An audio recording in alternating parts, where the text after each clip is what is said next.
कभी सोचा है अगर कोई बाहर से आकर हमारे देश को देखे और फिर पूरी दुनिया को बताए कि इंडिया कैसा है, कैसी है यहाँ की सोच, समाज, मंदिर, बाजार, राजा महाराजाओं की ताकत और आम लोगों की जिंदगी। यही किया कुछ खास ट्रैवलर्स ने। कोई अरब से आया, कोई यूरोप से, कोई अफ्रीका से। अल बिरूनी ने यहाँ की साइंस और फिलॉसफी को जाना। इब्न बतूता ने रास्तों, बाजारों और सुल्तानों को देखा। बर्नियर ने इंडिया की पॉलिटिक्स और जमीन के सिस्टम को परखा। इन लोगों ने जो देखा वो सिर्फ इतिहास नहीं, वो आईना है उस इंडिया का। एक ऐसा इंडिया जो हर परत में कुछ नया छुपाए बैठा था। तो चलिए इन मुसाफिरों की आंखों से उस दौर के हिंदुस्तान को देखते हैं जहां हर मोड़ पर एक नई कहानी और हर नजर में एक नया सच बसा था।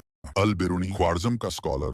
11वीं सदी में ख्वारिज़्म, जो आज का उज्बेकिस्तान है, वहां से आया एक जीनियस अल बिरूनी। ख्वारिज़्म का साइंटिफिक माहौल उसकी सोच की नींव बना। 2017 में महमूद गजनवी ने ख्वारिज़्म जीता और अल बिरूनी को भारत भेजा ताकि वह यहाँ की साइंस, रिलीजन और कल्चर को डिकोड करे, यानी गहराई से समझे और उसका अर्थ खोले। वह अरबी, फारसी, हिब्रू, सीरियक और संस्कृत जैसी भाषाओं का मास्टर था। उसने भारत आकर संस्कृत सीखी और वेद, गीता, मनुस्मृति, पुराण, महाभारत और रामायण जैसी महाकाव्य पढ़ी। इन एपिक्स ने भारतीय समाज को शेप किया। महाभारत ने सिखाया कि हर इंसान को अपनी ड्यूटी निभानी चाहिए और रामायण ने बताया कि सैक्रिफाइस करना ही सच्चा आइडियल है। इन दोनों एपिक्स ने उस समय की सोसाइटी की सोच और वैल्यूज को गहराई से असर डालना शुरू किया। ब्राह्मण स्कॉलर्स से मैथ्स, फिलॉसफी और कॉस्मोलॉजी पर डिबेट्स किए, जहां अल ब्रूनी ने भारतीय सूर्य केंद्रित थ्योरी को यूनानी और इस्लामिक साइंस से कंपेयर किया। जैसे उसने सूर्य और चंद्रमा की गति को लेकर इंडियन स्कॉलर्स से बहस करी। इसके बाद उसने किताब उल हिंद नाम की किताब लिखी। इस किताब में 80 चैप्टर थे जो सवाल जवाब के स्टाइल में थे। इस किताब में कास्ट सिस्टम, मेट्रोलॉजी यानी वजन और माप के तरीके,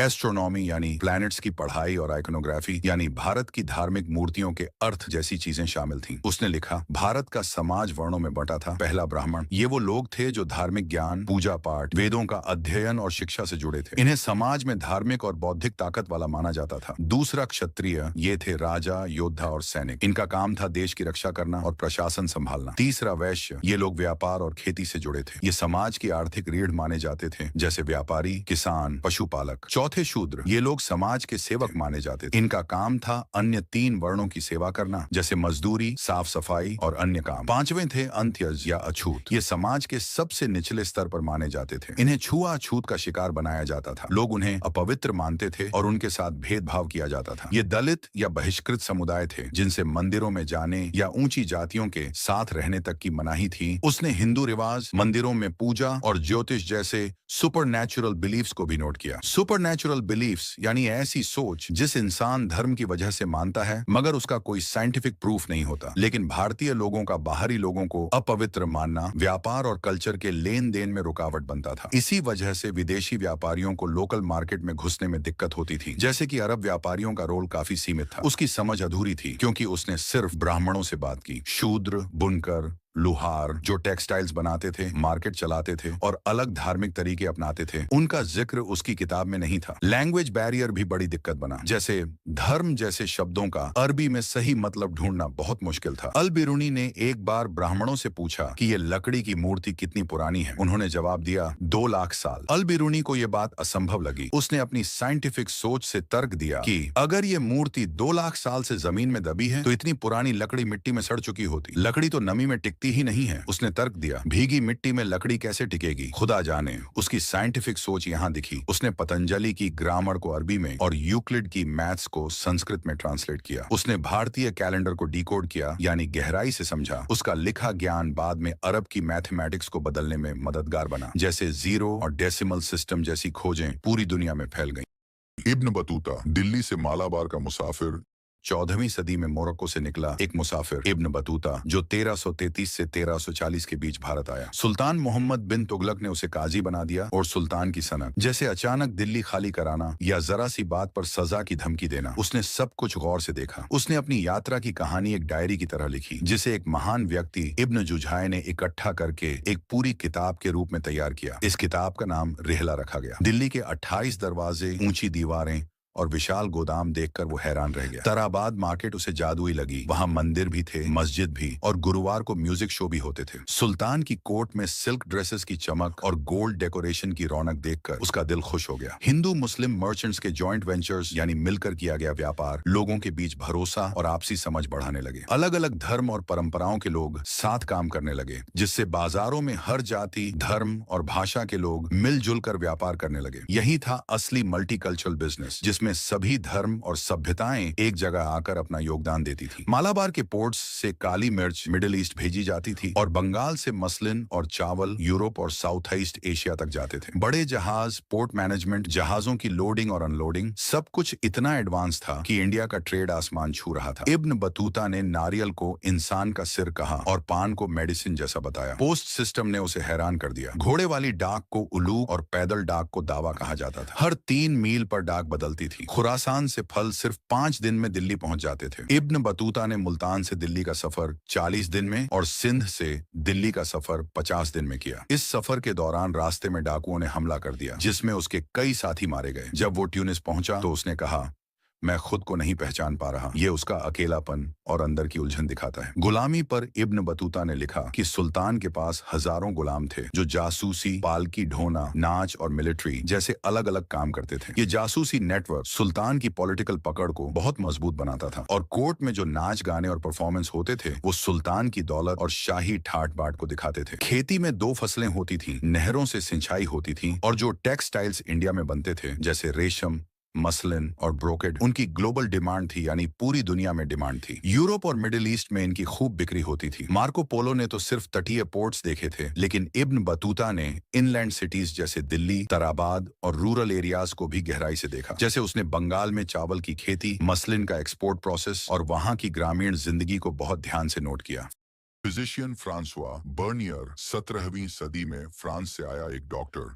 फ्रैंकोइस बर्नियर, जो मुगल दरबार में दारा शिकोह का फिजिशियन बना। इसने भारत की बहुत बुराई लिखी है। हर जगह इसने बुराई करी है, बस और कुछ नहीं कर। इसके बाद में बताने से मेरा खून खोल रहा है। उसने बीमार लोगों का इलाज किया और यूनानी मेडिसिन यानी सर्जरी बेस्ड इलाज की तुलना की आयुर्वेद से, जिसमें हर्बल दवाएं जैसे नीम और हल्दी इस्तेमाल होती थी। उसे इंडियन डॉक्टर्स की हर्बल नॉलेज तो पसंद आई, लेकिन उसने सर्जरी की कमी को नोट किया। वो मुगल आर्मी के साथ कश्मीर गया, जहाँ ऊंट, टेंट और दही की थैली उसके सफर के साथी थे। उसने मुगल दरबार में नवरोज यानी फारसी नए साल के त्योहार की रौनक देखी, जहां रंग बिरंगी मिनिएचर पेंटिंग्स यानी बारीक और छोटी चित्रकलाएं दीवारों पर सजती थीं और हर चीज में शाही चमक दिखती थी और शाही दावतों की रौनक देखी। उसने लिखा कि भारत में सारी जमीन बादशाह की होती है, कोई प्राइवेट प्रॉपर्टी नहीं होती, इसीलिए यहाँ मिडिल क्लास नहीं बन पाता और किसान हमेशा गरीब रहते हैं। लेकिन अबुल फजल का कहना था कि जमीन का सिस्टम इतना सेंट्रलाइज्ड नहीं था। कुछ जमींदारों के पास भी अपनी जमीन और पावर थी। बर्नियर की यूरोपियन तरफदारी साफ दिखी। उसने इंडिया को भिखारियों की धरती कहा और यूरोप में इंडिया की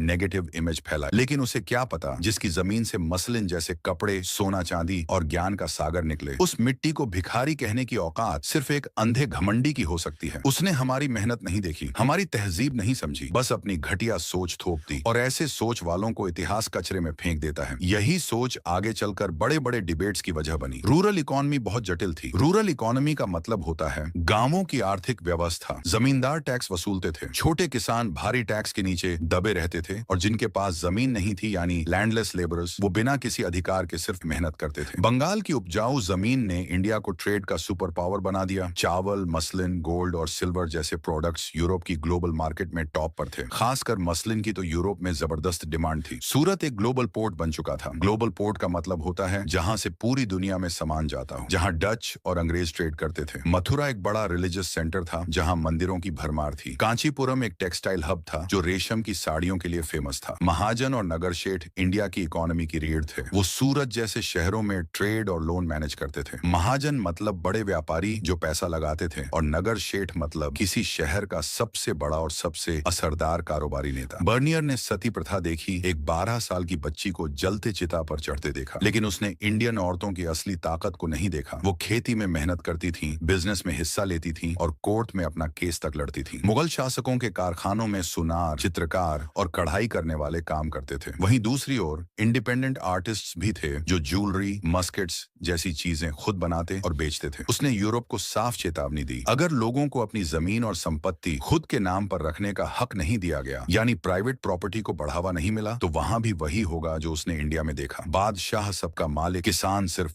पसीना बहाने वाला। बर्नियर को शायद लगा कि वो कोई बहुत बड़ा मसीहा है जो इंडिया की बुराइयों की लिस्ट लेकर यूरोप की दुनिया में चेतावनी देने चला है। लेकिन असल में उसकी सोच इतनी सतही थी कि उसने इंडिया की गहराई को कभी समझा ही नहीं। सिर्फ महल देखे, हक इकत नहीं। और उस पर तुर्रा ये कि उसने हमारी जमीन को भिखारियों की धरती कह डाला, जैसे खुद के मुल्क में दूध घी की नदियां बहती हों। उसकी लिखी किताब 1670 में छपी, जिसे 5 भाषाओं में ट्रांसलेट किया गया और 8 बार रीप्रिंट किया गया। इसका असर इतना जबरदस्त था कि यूरोप के दिमागदार लोग भी हिल गए। आगे चलकर फ्रेंच थिंकर मॉन्टेस्क्यू ने ओरिएंटल डेस्पोटिज्म यानी एशियाई शासकों की तानाशाही वाली सोच को इसी से उठाया, और कार्ल मार्क्स ने एशियाटिक मोड ऑफ प्रोडक्शन यानी एशिया के सामाजिक आर्थिक ढांचे की थ्योरी भी इसी नजरिए से बनाई। यानी बर्नियर की कलम ने यूरोप में हिंदुस्तान की जो इमेज बनाई, उसने आने वाली पीढ़ियों तक की सोच को घुमा दिया। अन्य ट्रैवलर्स अलग नजरिए। अब्दुल रज्जाक ने विजयनगर में 10 गज की ब्रॉन्ज मूर्ति देखी जिसकी आंखों में रूबी जड़ी थी। उसने मंदिरों की भव्यता, आर्ट और कल्चर को बहुत डिटेल में लिखा। यह साउथ इंडिया की रिचनेस और कल्चरल डेप्थ को दिखाता था। टैवर्नियर 6 बार इंडिया आया और हर बार उसने भारत की दौलत को नए नजर से देखा। उसने सूरत के हीरे और कपड़े के व्यापार को यूरोप और ऑटोमन साम्राज्य तक पहुंचाया। उसने दिखाया कि कैसे इंडिया के हीरे पूरे वर्ल्ड में जाते थे, यानी इंडिया सिर्फ एक देश नहीं बल्कि इंटरनेशनल ट्रेड की धड़कन था। हीरे की सप्लाई चेन, व्यापार के रास्ते और बाजार की ताकत को देखकर पूरी दुनिया ने माना कि इंडिया एक ग्लोबल इकोनॉमी का सेंटर था। बारबोसा ने साउथ इंडिया के मंदिरों को इकोनॉमिक हब बताया, जहां लोन दिए जाते थे, डोनेशन कलेक्ट होता था, फेस्टिवल से इकोनॉमी चलती थी। वहां का ट्रेड पूरी तरह कास्ट बेस्ड था, जैसे कुछ जातियां काली मिर्च या टेक्सटाइल्स का काम करती थी। महमूद वली बल्कि इंडिया आकर सन्यासी बन गया, मतलब उसने सब कुछ छोड़कर ध्यान और साधना को अपना लिया। शेख अली हजन को इंडिया से इतनी उम्मीद थी, लेकिन जब वो यहाँ आया तो उसे यहाँ की सोशल और पॉलिटिकल हालत से इतनी निराशा हुई कि वह दुखी होकर वापस चला गया। इटालियन मर्चेंट्स ने मालाबार में पेपर ट्रेड शुरू किया। वहां से पर्शिया के लिए हाई क्वालिटी पेपर एक्सपोर्ट होता था, जो उस समय एक बहुत बड़ा बिजनेस था। मंगोलियन स्कॉलर्स इंडिया आए और उन्होंने बौद्ध मैन्युस्क्रिप्ट्स की गहराई से स्टडी की। जैसे त्रिपिटक को तिब्बती भाषा में ट्रांसलेट किया गया, जिससे बौद्ध फिलॉसफी तिब्बत और चीन तक पहुंची। त्रिपिटक बौद्ध धर्म का सबसे पुराना ग्रंथ है। भारतीय ट्रैवलर्स भी पीछे नहीं थे। मिर्जा अबू तालिब यूरोप गया और लंदन में फिलॉसफी और एथिक्स पर लेक्चर्स दिए। उसने इंडियन वैल्यूज जैसे कर्तव्य, त्याग और आत्मनियंत्रण को यूरोपियन मोरल्स से कंपेयर किया। जब वो इंडिया लौटा तो उसने मुगल दरबार में यूरोप के आइडियाज जैसे टेक्नोलॉजी और गवर्नेंस के तरीके शेयर किए। शेख इतिस्मुद्दीन इंग्लैंड गया और वहां इंडियन मार्केट्स की एक पॉजिटिव इमेज बनाई। उसने ट्रेड डिप्लोमेसी को मजबूत किया और भारत को ग्लोबल लेवल पर एक बिजनेस पावर की तरह पेश किया। उसकी बातों का असर मुगल ट्रेड पॉलिसी पर भी पड़ा। फिगर 5.2 अल बिरूनी का नॉलेज ट्रांसफर दिखाता है, जैसे भारत का गणित शून्य और दशमलव की खोज अरब तक पहुंचा, जिसने पूरी दुनिया की साइंस और मैथ्स को बदल दिया। फिगर 5.3 यात्रा का खतरा दिखाता है, जैसे इब्न बतूता जब मुल्तान से दिल्ली जा रहा था तो रास्ते में डाकुओं ने हमला कर दिया था। सफर सिर्फ रोमांच नहीं, जिंदगी की रिस्क भी था। फिगर 5.4 बंगाल से साउथ ईस्ट एशिया तक बड़े बड़े जहाजों में मसलिन और चावल का एक्सपोर्ट होता था। ये नाव इंडिया की ट्रेडिंग ताकत और सी पावर को दिखाती है। फिगर 5.8 सुल्तान की मिलिट्री ताकत की पहचान थी। ये दीवारें तुगलक वंश ने इन्हें बनवाया था ताकि दुश्मन से बचाव और शहर की सिक्योरिटी पक्की रहे। फिगर 5.9 तुगलक वंश का प्लान किया हुआ डिफेंस शहर। यहाँ की हर ईंट में स्ट्रेटेजी थी, कैसे अटैक से बचा जाए, सैनिकों की मूवमेंट कहां से हो, सब तय था। फिगर 5.12 मुगल दरबार की लग्जरी और शाही लाइफस्टाइल का प्रतीक। सोने की चम्मच सिर्फ खाने का सामान नहीं थी, बल्कि अमीरी और पावर की पहचान थी। फिगर 5.3 हिंदू, जैन और बौद्ध धर्म की कल्चरल ब्लेंडिंग का प्रतीक। भारत की धार्मिक डाइवर्सिटी, सहिष्णुता और एकता को दिखाता है, जहाँ अलग अलग मान्यताएं एक मंच पर आई। इब्न बतूता का सफर 1333 से 1339 के बीच हुआ। वो मोरक्को से चला, फिर मक्का, बगदाद, दिल्ली, मालाबार, बंगाल और आखिर में चीन तक पहुंचा। उसका रूट सिर्फ जमीन तक सीमित नहीं था, उसमें समंदर भी शामिल थे, अरब सागर, इंडियन ओशन और साउथ चाइना सी। मालाबार से काली मिर्च मिडिल ईस्ट तक जाती थी और बंगाल से मसलिन और चावल यूरोप और साउथ ईस्ट एशिया तक पहुंचते थे। ये वही दौर था जब भारत का मसाला व्यापार दुनिया भर में छाया हुआ था। हिंदू और मुस्लिम मर्चेंट्स यानी व्यापारी एक साथ साथ मिलकर काम करते थे। इस मल्टीकल्चरल साझेदारी ने बाजारों को ताकत दी। तराबाद जैसे शहरों में मर्चेंट्स ने जॉइंट वेंचर्स बनाए, जहां मंदिर, मस्जिद, म्यूजिक और मार्केट सब एक साथ चलते थे। ये भारत की विविधता और व्यापारिक शक्ति का गवाह था।